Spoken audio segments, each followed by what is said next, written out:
All right then. So to begin with, I'd like to acknowledge the Gadigal people of the Eora Nation, traditional custodians of the land I'm speaking from, and to pay my respects to their elders past and present. I'm David Briggs. I'm Vice President and New South Wales Division Chair of the Colour Society of Australia, and I'd like to thank you for joining us for this event today, which continues a series of free webinars that we've been giving, or that the New South Wales Division has been giving since mid-2020. We're a 100% volunteer-run not-for-profit organisation, and we welcome everyone to our events and membership. If you'd like to support us, please consider joining us as a member in the coming year. If you join us now, for the annual fee, you'll get membership up to the start of July 2026. And apart from helping us with our endeavours like this webinar, you'll get access to a library of members' recordings of previous presentations and conference presentations from the last few years.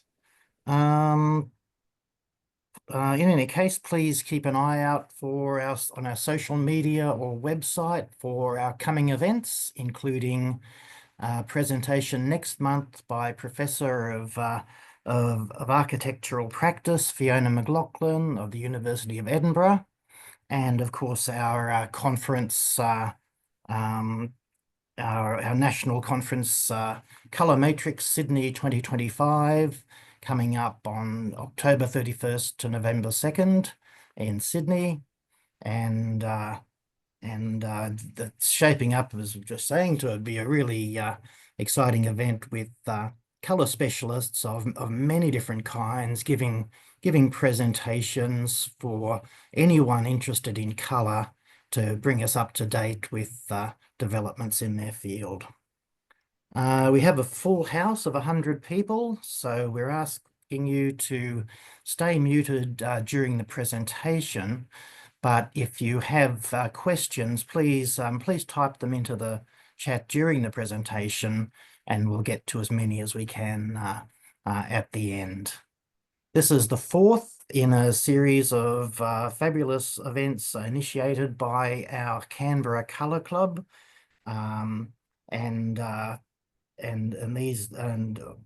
this includes Colour Society of Australia and AIC former President Nick Harkness, and so I'd, with great pleasure, hand over to Nick to introduce Berit.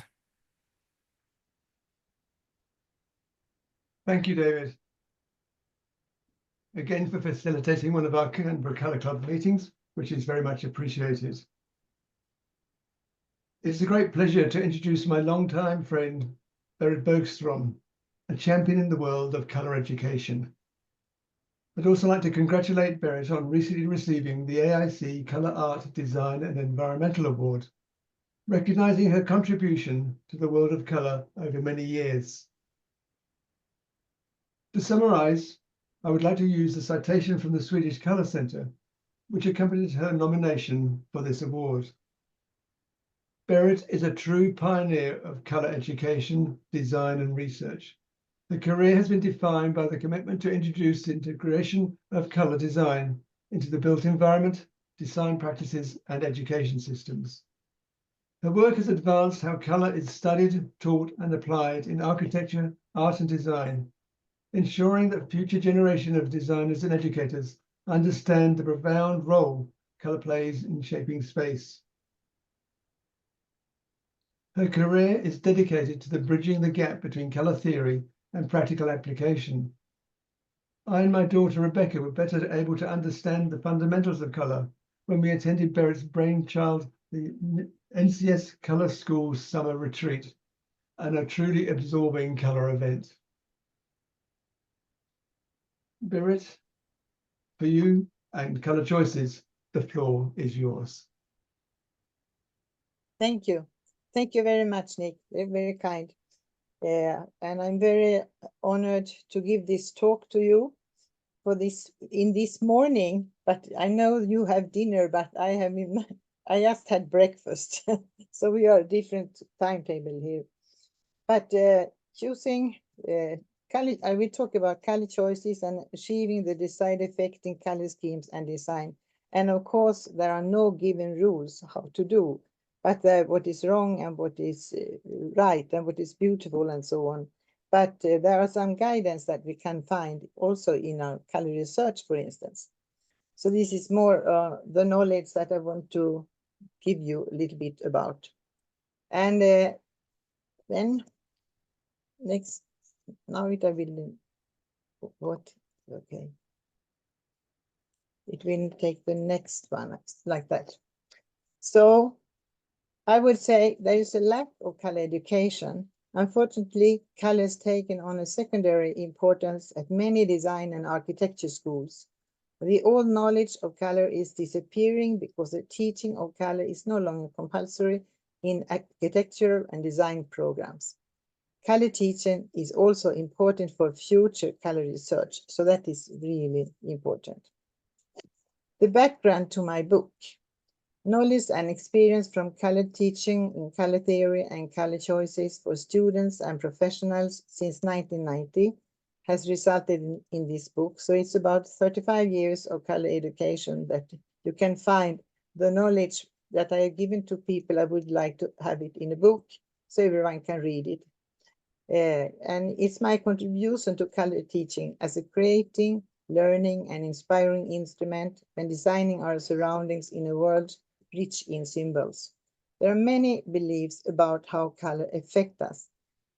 This book has its background in color research, which hold up to a scientific review. That has been very important for me because there is a lot of things that are not perhaps that serious written about color and our color, about color psychology and things that don't have the scientific review. So we need a bridge between color science and practical color application because there are lots of things that we can learn from that. We need more practical training and assignments where color theory is put into practice to understand the importance of color knowledge. I think the practice is very important. To learn different ways of working and using color in the way you experience colors. To get practical and useful knowledge to be used in the coming professional design process. And I have seen at the color school, when you do some practical color design proposal, they are very happy about that because it's not always so much about that in school. And the book is divided into focus areas like color knowledge and communication.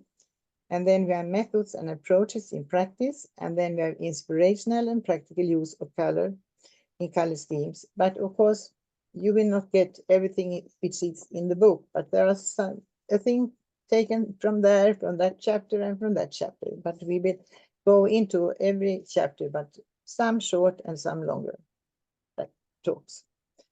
And this is a handbook with visual approach to color. Color choice is a practical guide to color selection for architects, designers, students, and others who want to learn more about how to create a positive environment. It provides a broad understanding of the different ways we can make color choices in the design of our surroundings and rich in symbols in the form of signage, information boards, and screen readability and websites. So it's also for the web designers. I had a course for the web designers. They were working in the School of Graphic Design. And I said, but do you know that which color will it be on that package that you are preferring working with now? Oh, it will be like the screen. That will be the color. So they have it's a big gap between practical and what you see on the screen. So it's a knowledge book with inspirational examples and knowledge gained from colors research and practitioners in color design. So chapter 1, it's about color as a field of research and education. We need wider and deeper knowledge for choosing colors. Much of the color research has centered on the way in which people perceive, experience, and react to color. whether or not we share the same values. Color education can help develop creative environments where creation, communication, and an exchange of experiences between different disciplines can involve students in working together with color in the same creative project, but from different starting points. Of course, that is perhaps a big wish from my side, to have different students from different disciplines and working in the same project. That would be very learning for them all. And why do I show a very colorful antique lady here? That is because the antique was not white, because that was something which was spread in the 1920s and so on, and in the Millennium Program. So, and I think also that antique was white is also the problem why Washington is only white buildings, because they believe that it was white everywhere. Chapter 2 is our need for color.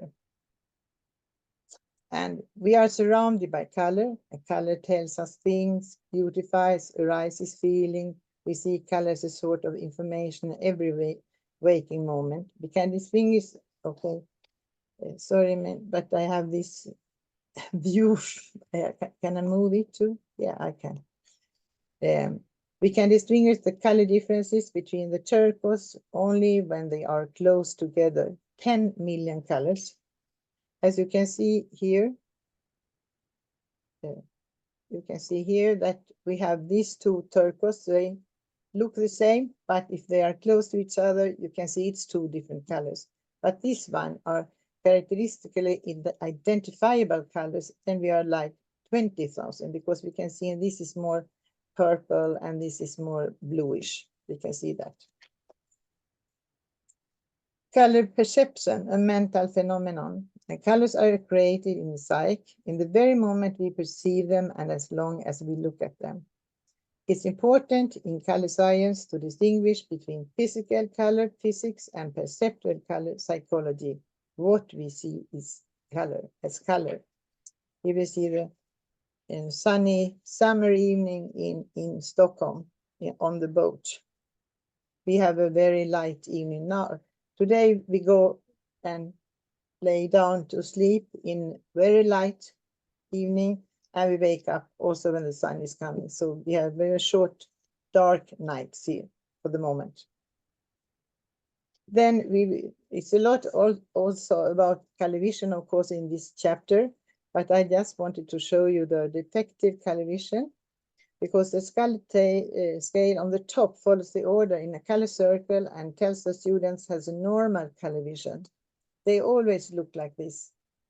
But then when I see someone is doing like this, and I get the same, actually, from different countries, I've got the same order. They can't see this order, so it goes like this. And this, then I can see, okay, you have some problems, perhaps. Yes, they say. And therefore, also for a graphic designer or for whatever you are working with, you shouldn't use red and green on signs, for instance. Then it should be, it's difficult to see the red dots against the green leaves. Like here, the lingonberry, they didn't find any lingonberry, this guy. And then we have chapter 3, color system.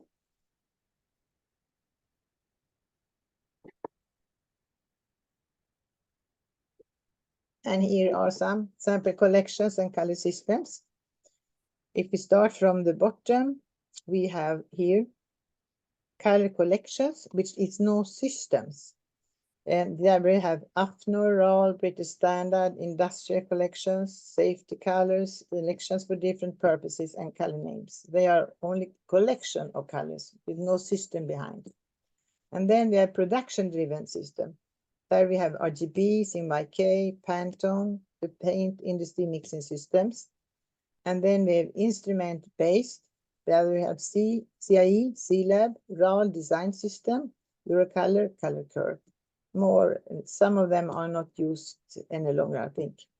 And then we have a scientific system based partially or totally on the visual perception of colors, like NCS, Dean, Mansell, OSA, UCS. I don't think that is used any longer as well, but they were belong to that group. So then we make a presentation of all these color systems in the book. And also there is a comparison between NCS and Mansell system to see, because they are both a scientific system. And then we have chapter 4, and that is about the NCS system. And the NCS system is, of course, used in this book, of course, because I have been working there for so long, but also because it's a very good system for a designer, because it's built on how we perceive colors. So the NCS color system is a perceptive system, and the color notation represents a specific color percept and says nothing about what pigments, light rays, or nerve signals that give rise to this perception. The research behind NCS started also in 1945, so it's 80 years actually now. But I don't think I can just tell you, I think all of you know about the system. We have the new ones, 40-50, 14 blackness and 15 chromaticness, and then we have the family, R70B, which is a red color with 70% of blue. And the whiteness is the rest up to 100, so we have the blackness, the blackness, the chromaticness, and whiteness is 100. So the whiteness is the rest up to 100. So that is 100 minus 40 and 50. That is 90. So the whiteness is 10%. Okay. If you have any question on that, you can just ask them. I can explain more, but I will not leave it like that.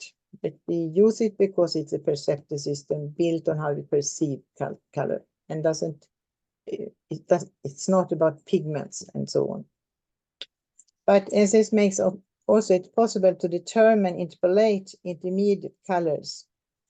Like in this case, we have 2040, we are the U of Y50R, and we have 2040, and we have 2050. So perhaps if we have a textile or so, we can put it on the atlas like this and see, no, 2040, it's not strong enough. And 2050 is too strong. So, okay, let's go for 2045. That's perfect. So you can use it even though you can, I mean, we can see so many colors, so to have a color collection of that will be a big, huge product. That is not possible. But the atlas is good also for looking like finding the right colors, I think. So that is the thing. I will explain everything with help of the NCS system. So then we have chapter 5, color combinations. And I will start with some color theories, because always when it goes to color combination, color harmonies, we start with the color theories. And that is also in every school, but often they start with that and then have a communication language. But I would like to start with getting a good communication language like NCS, and then we go into different color harmonies and theories, like Goethe's remarks on color we have here, and based on his complementary colors, which are not sure exactly which red, which green was, because it's very difficult if you would like to mix it and have the beautiful gray color. So it's very important, it's the right green and the right red. Eaton's theory of color harmony with his color circle of 12 colors, developed by mixing the 3 primary colors, yellow, red, and blue. And Eaton's 7 color contrast is also important for creating color harmony. So theories is a way to develop your sense for colors, I would say, to train your eye to see colors. So, but start with a color language first, I would say. So this is all his 12 colors, which are analyzed. It was the first or second edition of Eaton's color theories, which we did measure once. And then we have, like, we take induction phenomenon exercise, like Joseph Albert's interaction of color from his book.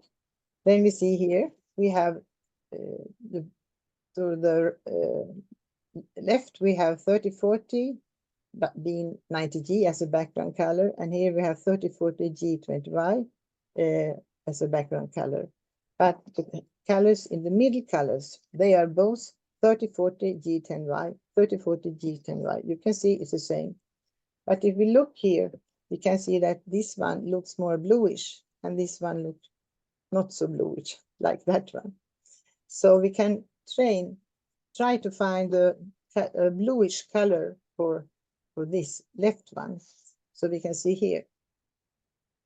Here we can see that they are looking more alike, but it's difficult with the screen. It doesn't show exactly what I have in color samples. So if we take this one, 3040 B90G, we get more middle colors looking more alike. You can see it's the same also, but you can see the difference of the two colors. So that's a way. Then you get, I would say that the exercises will give a lot more, or not only like looking at it, you know why and how you can do. Okay, and then we have the NCS color areas and categories, and nuance areas and color similarities, and that's help to study different color compositions, where we have in the triangle the nuance area 1 and 2. There is the whiteness dominance in one, and in chromaticness dominance.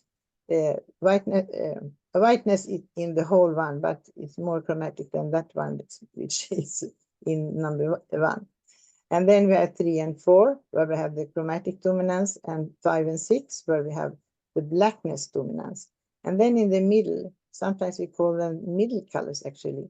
They have lack of any distinct main attribute. And especially here in 9, they have the same amount of whiteness, blackness, and chromaticness.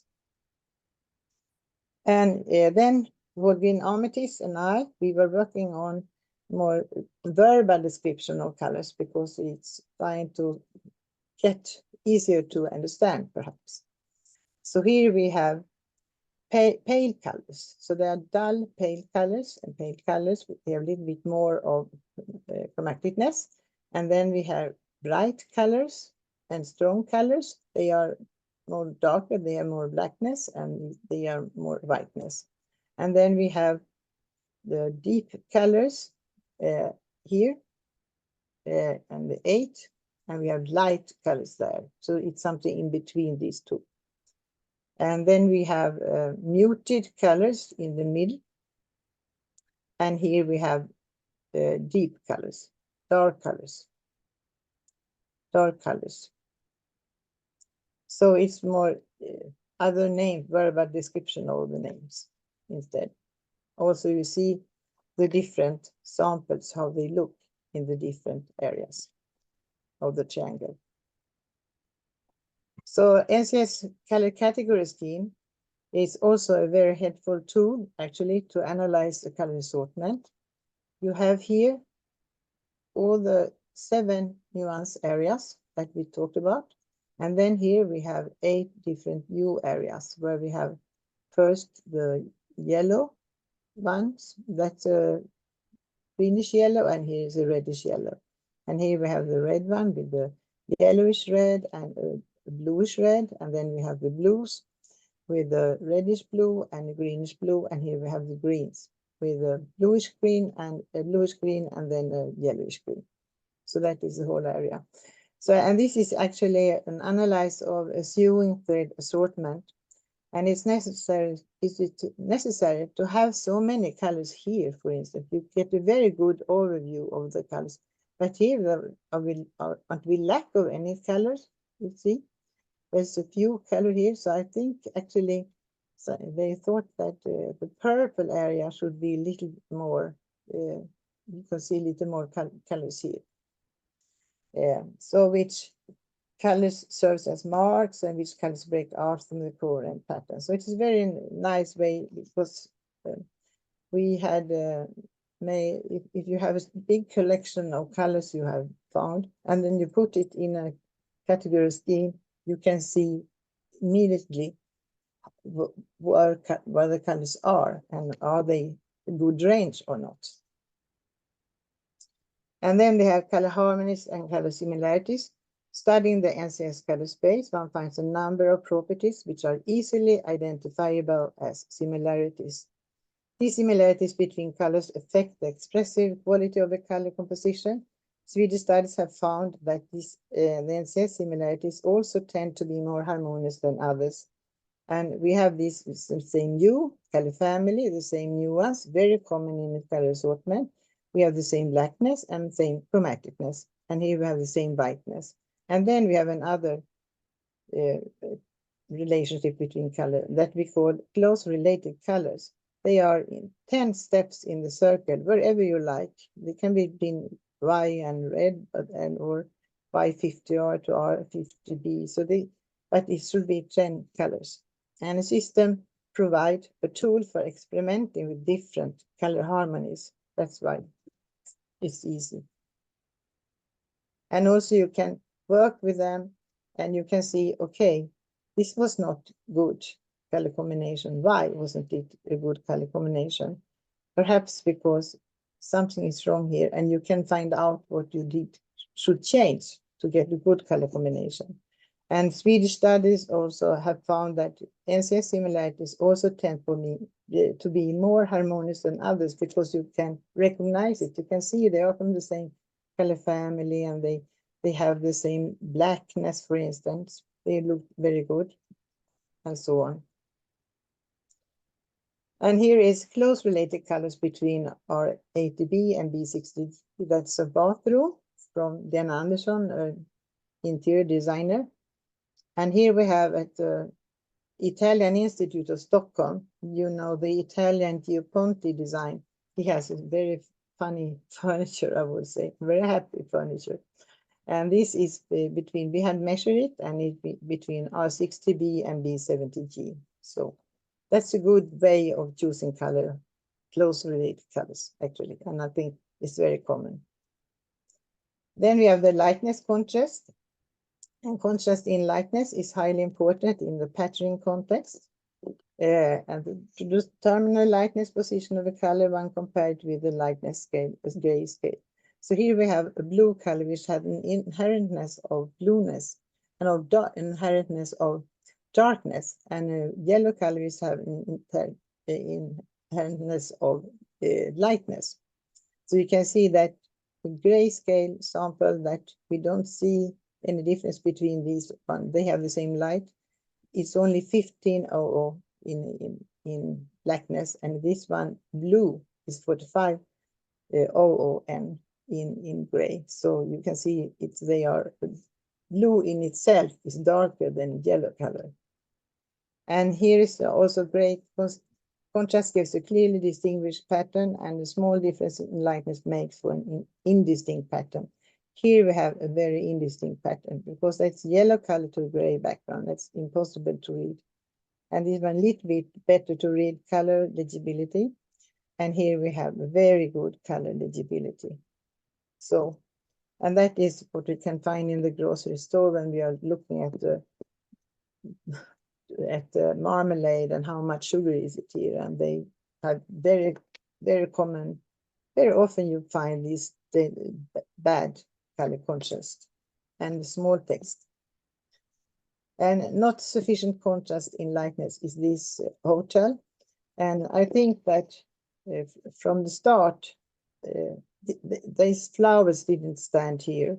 But when you came in, where is the elevator? Where shall I go? They had to put these flowers here to make it a little bit easier, because everything is goes, the wall and the flooring, everything is one. So it's very difficult to find the way. And textile pattern, same lightness, poor pattern effect, and sufficient contrast, good pattern effect. Here we have the same green and the same red in chromaticness and nuance, but here we have choose the same red but it's another nuance of green, which makes a better contrast. So the pattern is nicer on the right hand. And then by color, chapter 6, color naming. And we have color similes. Like I have had classes for a perfume company, and they said, oh, cosmetic company it was. And they said, oh, burgundy, we exactly know what burgundy. Okay, pick a burgundy, I said. And they were just, wow, is this what everyone thought they had different? So it's not a good way of communicate. And then we have paint material name, but we have a historical paint collection here, which is built on the historical pigments. And then we could also have fantasy names and cultural name. And Civic has mapping the common color words. And if you go to an orange, it's Y40R, 50Y, just a couple of steps here. And also for violet is three steps. But when it comes to turquoise, it's from blue to green. It's not any single which could be turquoise. And that is very, the paint store shops, they have differences to discuss with people, because they say, I want a turquoise one. So I never say turquoise on my course. I say a bluish green or a greenish blue, then I'm sure. Then we have the color naming study on the internet from Dimitris Mylonas. And chapter 7, what colors signify? A popular subject. Color makes an important difference in our surroundings. That is clear. There are many beliefs about how colors affect us, but many of them does not hold up for a scientific review. And because it's very difficult, because we have individual color preferences. I could have one color that I don't like because something happened very bad, and so on. And we have color preferences, and general color preferences. But Lars says all color psychological questions cannot be investigated. Most of them can be answered with common sense. There is no reason, however, neither to diminish the importance of color nor ascribe to them too much weird psychological meaning. I think it's good said, good words. And Horn and Civic, they also carried out a study on the meanings of colors with opposite words like dislike, passive, active. And we have our ATM machine, because it's named Bankomat in Swedish, but it's an ATM machine. And it went blue 1978. And that was, they had help from Anders Hård, and he helped them to choose. They had 4 colors, and they used these opposite words like dislike, passive, or active. You mean, and the marketing people standing in front of the different colors, and they were said, okay, it must be active, then it's not, that is not the good color. So the good color here was this blue color. And this one photo is taken 2020, so it still has the same color. That's a rather good work, I would say, from 1978. Then we have the corporate identity process, and there is a specific company which is worldwide known. That is IKEA, who is very careful with their yellow and their blue color. It must be the right blue color. So we help them, NCS help them to check that it's the right color. So they are very important for them. And it's not exactly the color that we have on the flag. Little bit more reddish blue, and the yellow is a little bit stronger than our flag. Then we have color and packaging design. It was a research about the milk. The fat milk is red, and steamed milk is blue. But how do we, I think it's not in the whole Sweden that red is the more fat, the fattest milk. But I don't know how it is anywhere, but it's rather interesting that we always go on the color. And then we have color and fragrance, like smell and color. And we also have this interesting study by Rachel Seba, which we always have done on the summer workshop in Gripsholm here in Sweden. And then when they listen to Adagio, they mostly use these kind of colors, dark, black, blue colors. I mean, when it comes to Mozart's serenade, there will be yellow and red and more happy colors.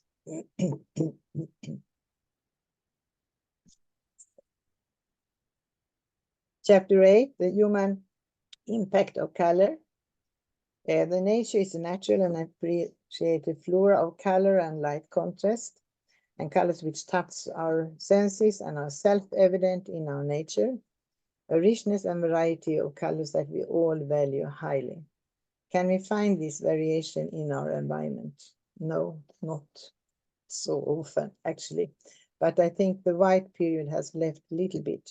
We are using, in Sweden, we are using more and more colors, so I'm very happy for that. Then we have the influence of room color, and we have on workspaces. It's research from Kühler and Byron Michaelides and Jan Jansen. Very often we find office rooms with gray floors and walls and lack of accents that catch our eyes. Strong and red colors and patterns with strong color contrast are likely to excite the brain more, while gray and blue tended to reduce activation. We also need windows which create a sense of freedom and space. So in the red room, they are more active, and in the blue room, not that active. But also, if you were in, you like the blue room better than the red, so it's very difficult to know. But if here you were struggling with to reading the law book to see if there was something wrong written there, so it was a hard work. And in another room also you were supposed to do a painting, to more creative work. Stronger red colors patterned with strong color contrast are likely to excite the brain more, while gray and blue tended to reduce activation. You also need windows which create a sense of freedom and space. That's very important. And the influence of room also for workspaces. We need more knowledge and inspiration to create a consistent and harmonious color scheme which clarifies functions and information. Color and contrast that we need to function and feel good in our environment, a balance between a calm, harmonious background and more colorful room elements. So we have to back to the nature. If we make a color design like little bit like the nature, we will feel much better, because we won't like to have to catch our eyes to look at something special and so on. And this is a school where they had different levels. The ground level is green, is blue, and then the next one is green, and then we go up to the third one, which is yellow. So that is a very good way of finding the way where you should be, you should meet, but also it looks very nice. Coloring care in environments. Sufficient lightness and color contrast in these interiors is a thoughtful color scheme that will facilitate orientation, recognition, and attention. Coloring of patient's door and good lightness contrast between wall and flooring. So this is for the people working there, and these are for the patients, so they find their way. Well thought out environment can help to reduce anxiety. And you can't, your bathroom, for instance, here, it can't be a dark floor, because the floor is a dark floor. Will people think, they will think, if they have Alzheimer, they will think it's a hole. So it's very, and in Sweden, we have to take care of this kind of environments in a good way. And this is a retire home, where so the contrast of lightness contrast is very important. Here we have a white wall and a very light wood floor, and without this baseboard in another color, it would be difficult to see the shape of the room. And contrasting colors on the chairs and tables also. So this is actually something that we have to consider, and it's law. And then we have Chapter 9, changeability of color impressions. The color of an object is not constant. It changes depending on the observation situation. So we have the chosen color, viewing distance, size and form, surroundings, viewing angle, matte and gloss, texture, reflections, shadow and shimmer, color lightness base, and color memory. It could be more, but these are some of that are here at least. So choosing color, we talk about functional and non-functional colors. But these terms are used in many contexts, especially architecture and industrial design. Functional colors support and improve the design, and non-functional colors are only a cosmetic addition. In effective color communication, there is only room for functional colors. The colors should be used to attract, create atmosphere, inform, and structure to navigate. His author is Berit Bergstrom, so it's not me. I can't write just B. Bergstrom because that sounds like me. And here is a hospital, and you have all these different way. Clinic physiology, for instance, it's red, so you need to go like this. So that is functional color. And color changing in view and distance. Then we go back to Sydney again, the Opera House. But this Opera House is so fantastically beautiful, and it's actually a Danish architect. And the ceramics here on the floor, on the roof, they are from Sweden. So it's white. I know it's white, but this form and this shape makes it so very interesting building with all the reflections that can go into this architectural house. And when we talk about perceived color, we must know what is it.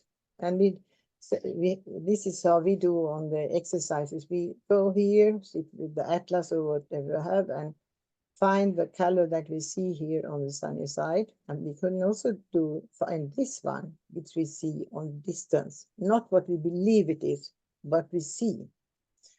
And the perceived color is observed in its context, a context that is continually changing with viewing distance, surroundings, viewing angle, surface, structure, reflection, size and shape, shadow, light, conditions, and observer.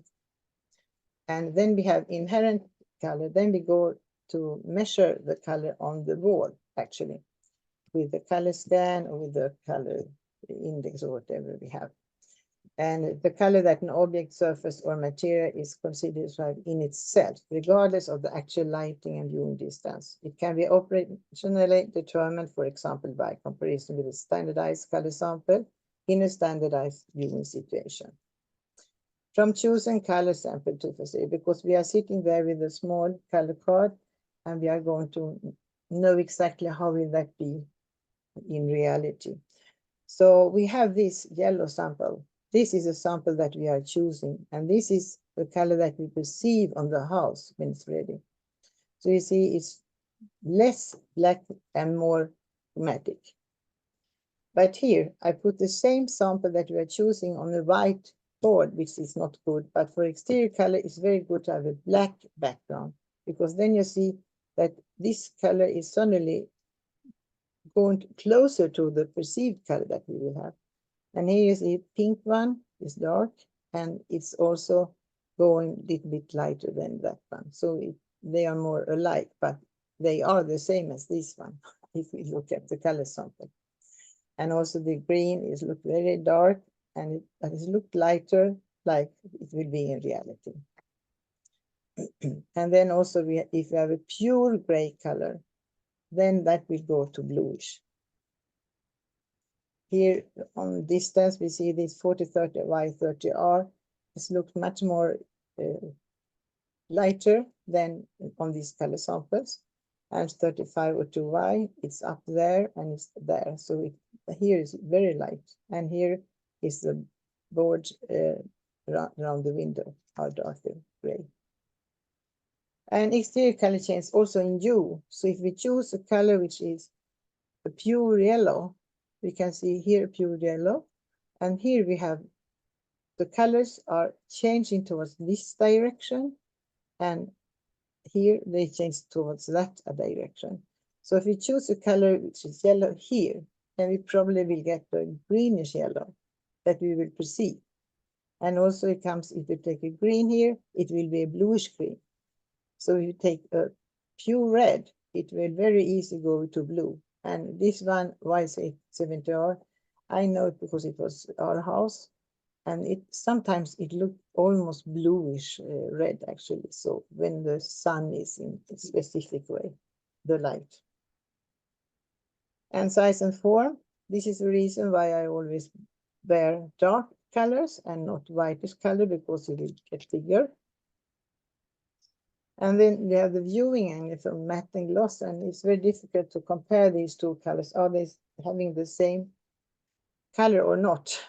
But if I taken a photo of 90 degrees, and then I took the same in 45 degrees angle, then you can't see how glossy it is then. So it's a good way. Matte and gloss, and then the texture. This is actually brick, so you can see it's a lot of colors, but it looks like one on distance. And reflections from Aula Medica. It's a conference place. Metal and glass facade give rise to great reflections and interesting phenomena, and are very variable. The glass facade is a wooden glue construction that supports about 5,700 triangular glass panels in different colors. This makes a fascinating reflection here inside. So it's very nice.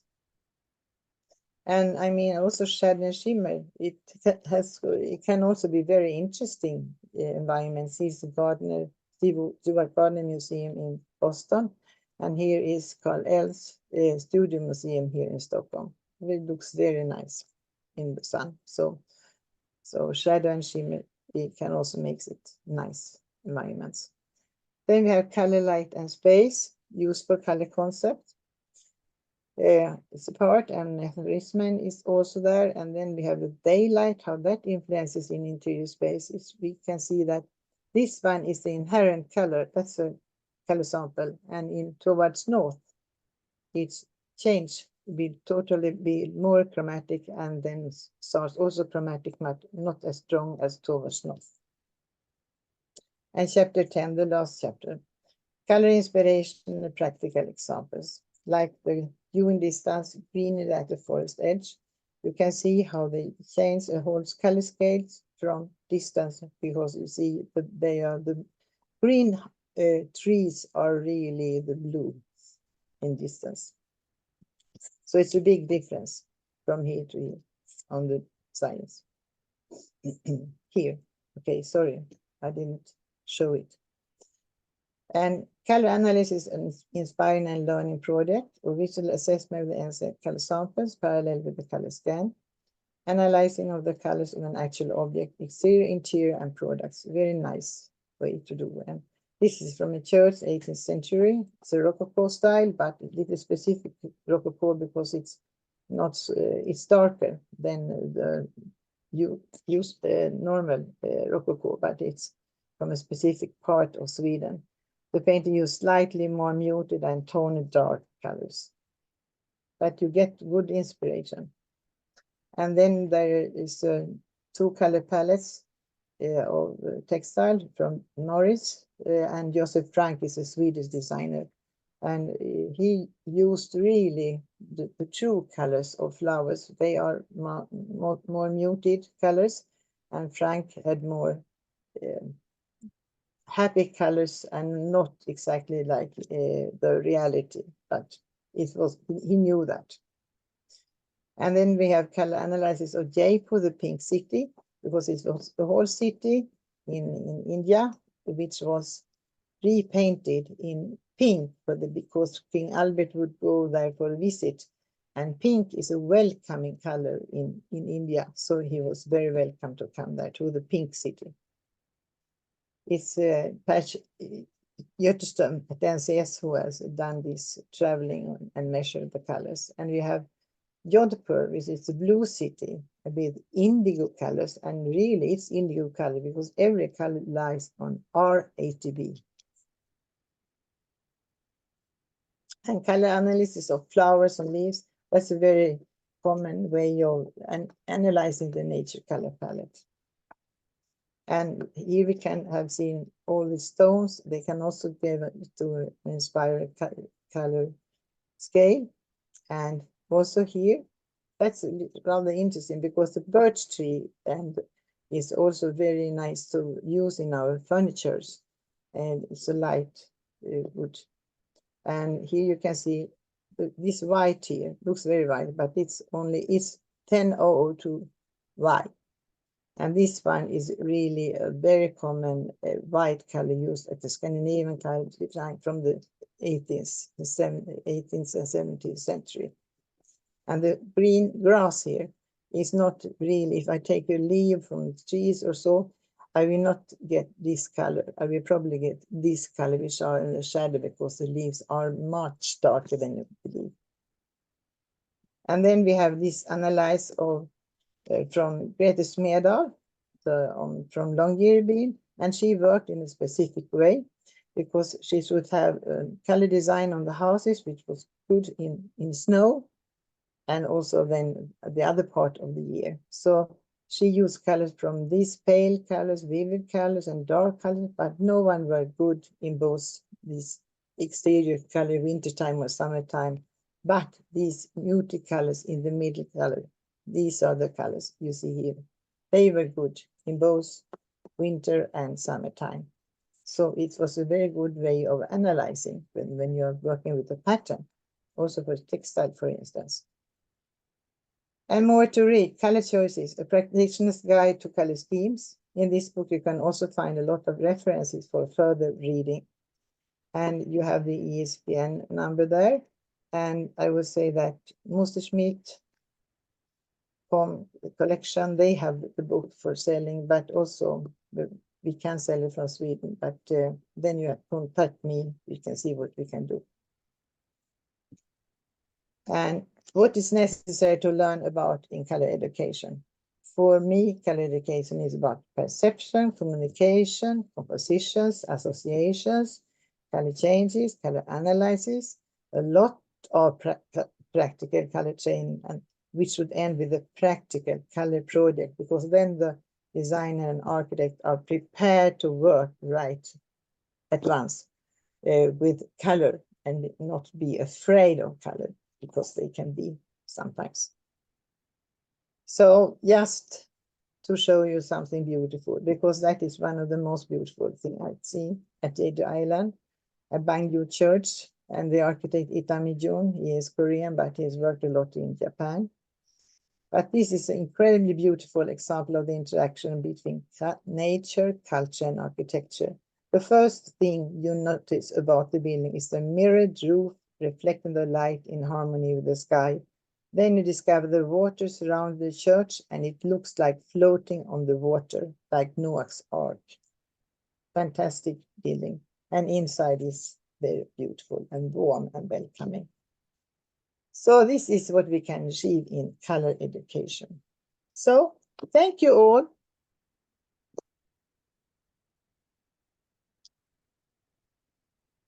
So, thank you, Berit. That was fantastic. Just introducing us to so many nuances of color. It's just amazing the range of application and impact it has in a whole range of in fashion, in architecture, and in design. And yes, a very, very insightful presentation. Thank you. Perhaps I could start the Q&A to get things moving a bit. A couple of questions I thought about. Do you foresee a time when a meeting of mind leads to color harmony between science and art with just one system, a combination of NCS, Munsell Rao, and C-Lab intertwined? Can I see the color harmony? I mean, what color harmony is difficult to tell, because in one place it's one combination with the color harmony, but in other contexts it's another combination with the color harmony. So, but it's good. it seems like when you know more about colors, you learn to look at what you see and analyze what you see, because I always analyze them in NCS, because that is the language I have to analyze it. What? I'll move on to a more perceptual question. We've just seen you have travelled extensively during your career. Which combination of cultural colours that you have observed have had the most visual impact? In most of the, In your travels, you will have seen different cultures which have different, yeah, different combinations. when I travel, every place where I come to, I analyze the colors of what is the color of this town, what is the color in this country, which I see, and I know you know Latika Kosla, and we were on the same trips. So we said, "What do you see?"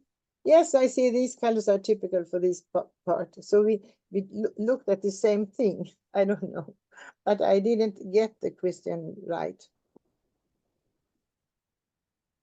But the traveling is very, I always look at, when I'm traveling a lot, I always look at what is specific in this area or not.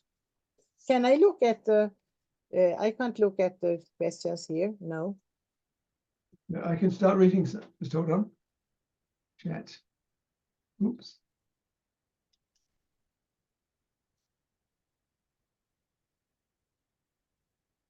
Berit, you might want to stop sharing, and I think you'll see the chat then.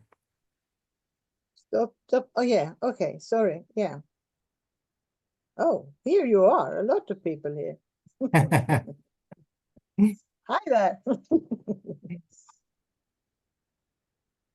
I can't read those, it's too small on my screen. Oh, David, can you? sure. Let's see who was first. In terms of actual questions, I think the first question was, where can we buy the book in Australia? Yeah, do you know, Berit? yeah, I mean, give me a name of anyone, I will fix it. Because student literature, which is a company who made it, I will, they are interesting also. So if you give me a good name, not someone who want to sell it, I can give the contact to you. Yes, well, we might have to think about that between us, I think. You send it to me, David. Okay. Oh, great. So Nick will put his hand up for that. There's a question from Jose here, Berit. He says, I'm not sure to have understood well the table with the analysis of threads, particularly what the dots mean. Could you explain a little bit more? The birch tree or the tree or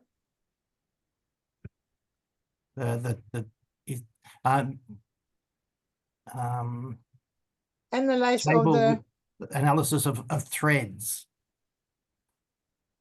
Not sure. Jose can unmute himself if he likes.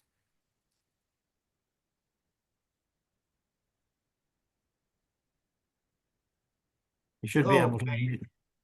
Yeah, Hello, there, yes. Nick, how are you? Yes, it was at the middle of your presentations about the table with the analysis of threads, of the colors of the, how you say? The colors of threads, fields. Well, anyway, no matter. It doesn't matter. I think I will read a little bit more or hear in send the me presentation. the question, Jose. Okay. It's on the chat. Okay. See you in threads. All right. Congratulations, Jose, on your TED Award. Yeah. Well deserved. There's a question here, Berit. Maybe I will just make this the last one. I hope to not go off topic, but I would ask Berit if the herring color space, red on the red-green axis, was intended as magenta, but as by the time magenta wasn't still formulated chemically, it was just called red. Oh, okay. You mean the old ones? Okay. Yes, going back to herring. You mean by eaten, the eaten magenta? Or Herring, no, herring. herring, the herring. Oh, but he just talked. I mean, herring just talked about red and green and blue and yellow, all the NCS colors, the elementary colors. So I think his red was a red, not a magenta.